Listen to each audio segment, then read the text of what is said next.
Hello everyone, welcome back. I got some really good ones for you today on this Wednesday, June 7th, 2023. A lot's been going on with the market, but today we're gonna talk about Mexico. Shout out Marsho, what's up, how you doing? Left me a comment in the last video saying maybe you could do a video about Mexico. Figured, awesome, let's do it. So this is your video on Mexico. Qualifier / disclaimer. I've never lived in Mexico. However, I've lived in Texas, Arizona, California. I've trained with the Mexican Navy. I've been all over Mexico, to include the Yucatan, Mexico City, the Pacific side of Mexico, so Tijuana, Ensenada.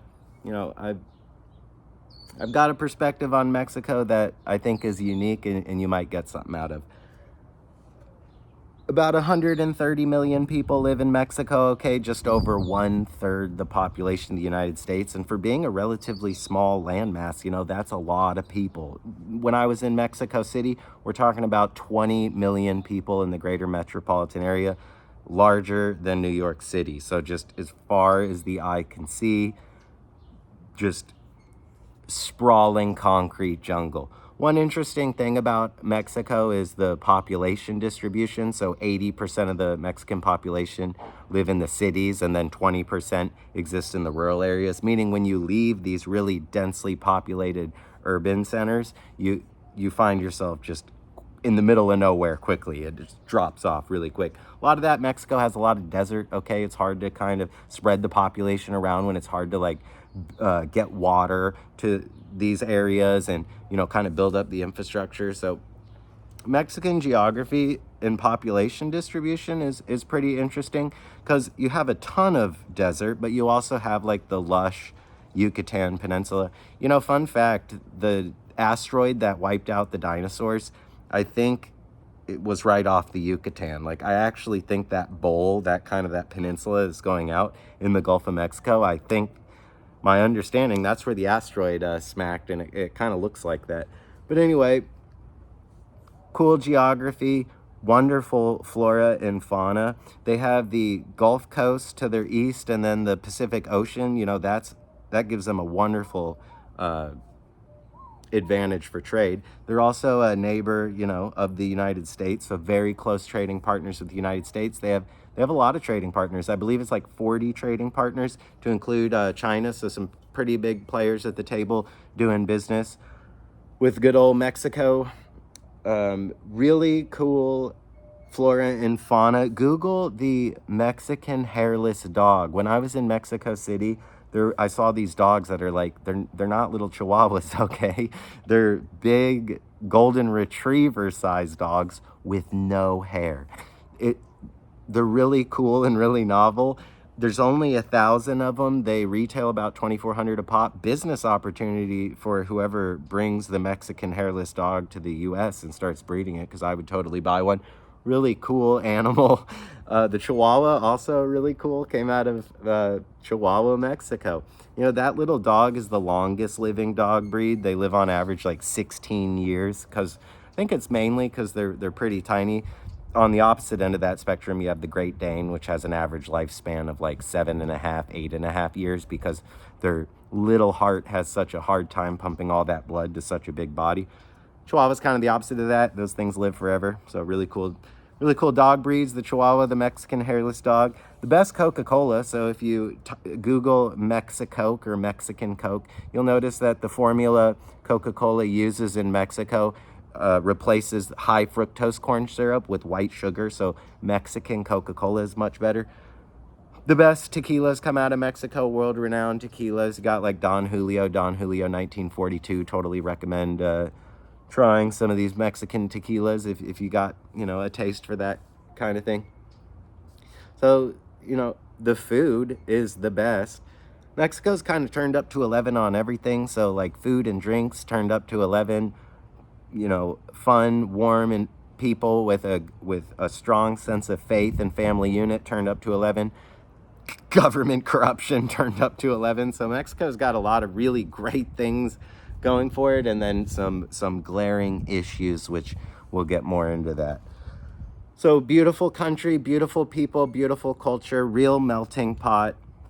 I don't know if I mentioned already, some 62 indigenous tribes occupied that region before the Europeans and the Spanish settled it. But you also have the African root, the Middle Eastern root, the Asian root. So Mexico is a very, very, very diverse melting pot with unlimited potential. Some of the richest people in the world have come out of Mexico.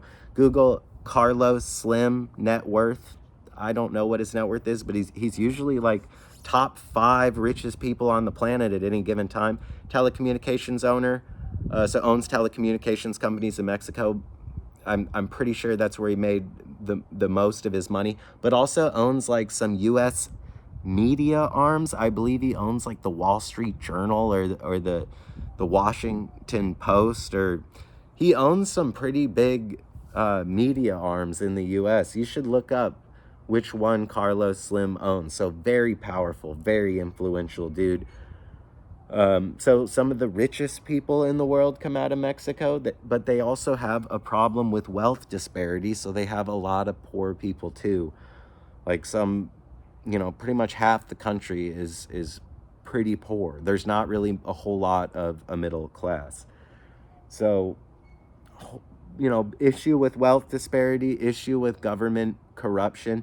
When I trained with the Mexican Navy when I was in the Marine Corps, they said that the Mexican Navy would be used to do a lot of counter cartel, counter drug operations because local law enforcement, like in federales, couldn't necessarily be trusted for certain missions because they would already be bought off and paid for. So the Mexican Navy would get pulled to like do some pretty hardcore missions. There's some tough dudes. They're a capable force. So pretty impressed with them, but they struggle with these cartels, and they struggle with government corruption. And it's not just Mexican cartels. You have cartels from south of Mexico, these other Latin American countries that are trying to feed the illicit drug market in the United States, which, immense demand for illicit drug use here in the States. And a lot of these cartels are pushing their product up from, elsewhere, and Mexico happens to be the final stopping point. So Mexico has to deal with, cartels inside their own country. And we're not just talking about drugs either. There's an avocado cartel. I'm sure there's an onion cartel. Google avocado cartel. Google onion cartel. Google sunflower seed cartel. I would be curious to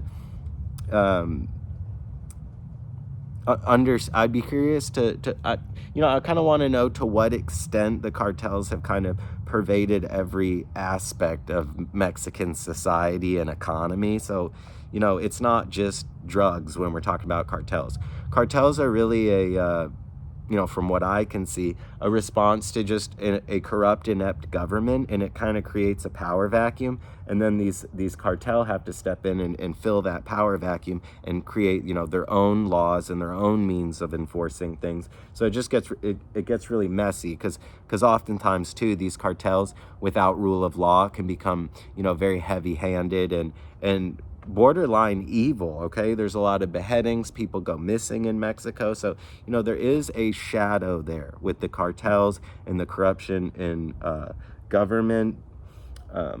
But the Mexican Navy was good to go, and really enjoyed working with them, and I like that America does have a good alliance with Mexico and a very strong trade relationship, even though there is also the drugs and the guns, because you have the guns that come from the United States, and then look up like Operation Fast and Furious, okay, like the CIA like giving guns to the cartel, and then the cartels provide the drugs. So I know there is a darkness and a bittersweet relationship that the states share with Mexico, but there's also really awesome things, okay, and mostly good things. That country does a lot of mining, so a lot of gold and silver. They have a lot of natural resources like oil in the Gulf of Mexico. They got the Pacific, the Gulf, all the land in between, a lot of gold and silver. Yeah, they do a lot of textiles, okay? They do a lot of automobile manufacturing. pretty cool part of their economy. Yeah. So turned up to 11, all right, on the good and a lot of the bad.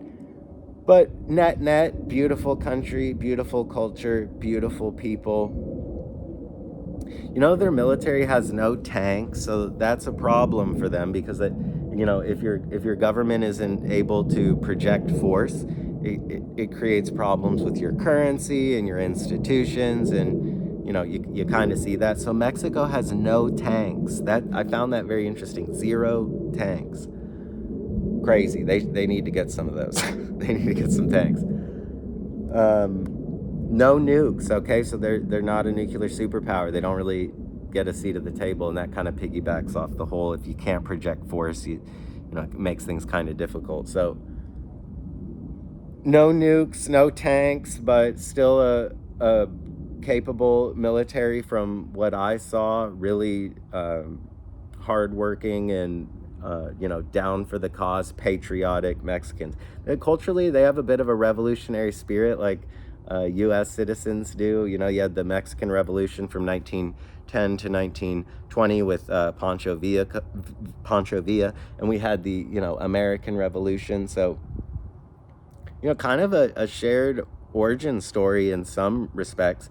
Go ahead and Google Hernando Cortez, though. That's interesting to read about. That's like the infamous Spanish conquistador that, plundered all the Aztec gold. So, dark history, but pretty much all history is dark. So, get over it kind of thing.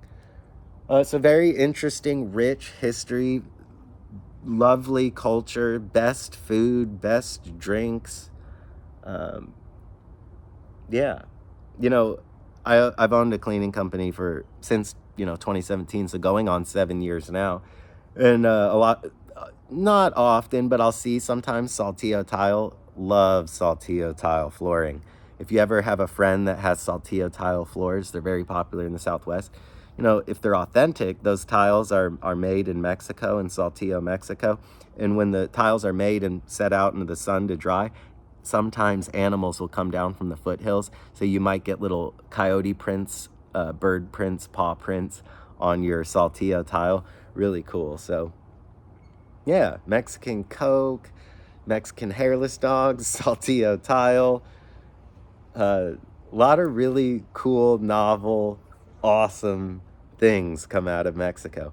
Some of the most beautiful beaches on the planet. Okay, so some of the most beautiful geography on the planet. Very gorgeous place, aside from the desert and it being hard to build out their cities, in some of the more desolate regions. But the Yucatan, lush, gorgeous.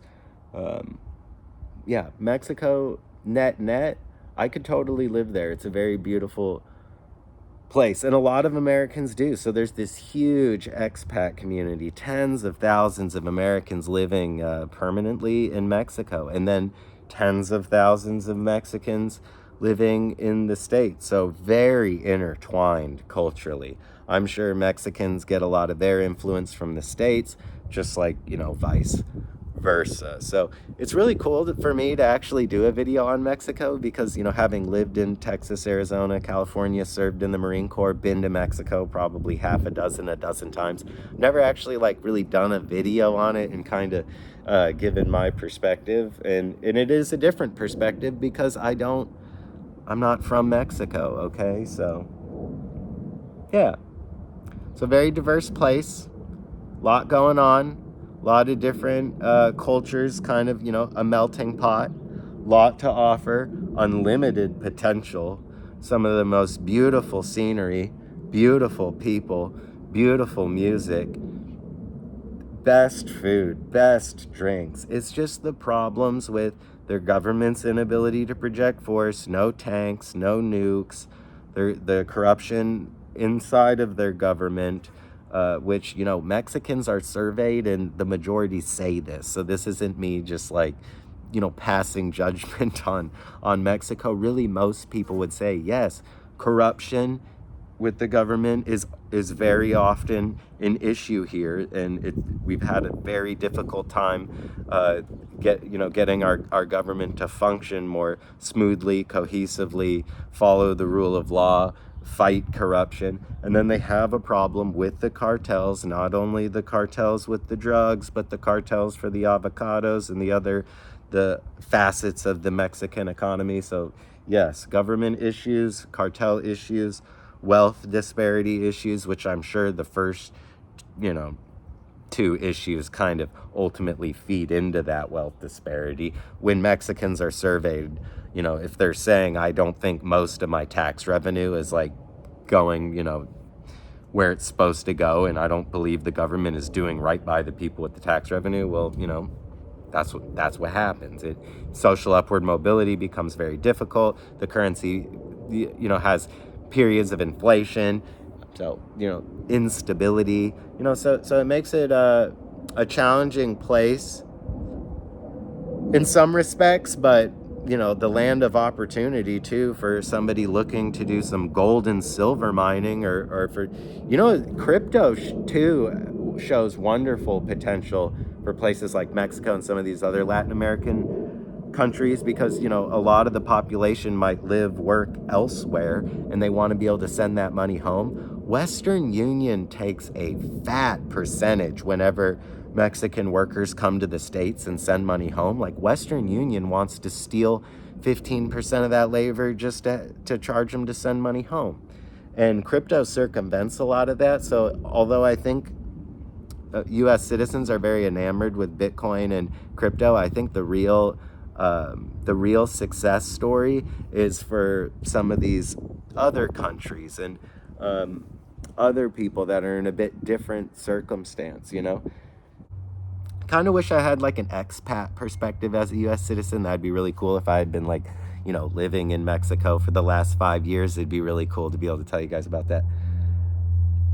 But yeah, that's really all I got for Mexico. So to me, I like the Mexican hairless dog. I like the Mexican Coke. I like the tequila. I like the culture, the people, the vibe, the geography, the beauty.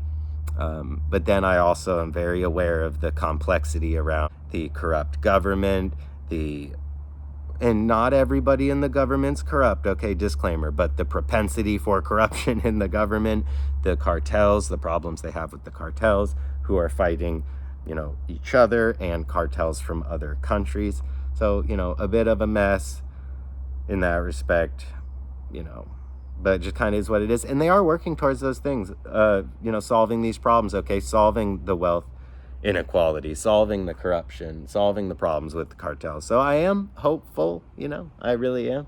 But yeah, just some things to Google: avocado cartel, Mexican Coke, Mexican hairless dogs. That's kind of like the novel things that just, in my opinion, in my perspective, just kind of stick out at me that I really, you know, like about Mexico. And then some of the richest people in the world and some of the poorest. It's really interesting place. There's a lot there. Like, there's a lot to discuss, and that kind of made talking about Mexico fun. So hope you got something out of this. Leave a comment, you know, if I got something wrong, because I'm just kind of on the outside looking in, you know, so I'm sure my perspective is like kind of unique and maybe kind of weird, but I hope you got something out of this, and I hope I wasn't too off base. And yeah, like, subscribe, comment, share, whatever. You guys are awesome. Thanks, Marsho, for the video idea, and I really enjoyed giving you my perspective. It's really all I got for right now. I hope this video finds you doing well, and we're just going to keep going, all right? Till next time.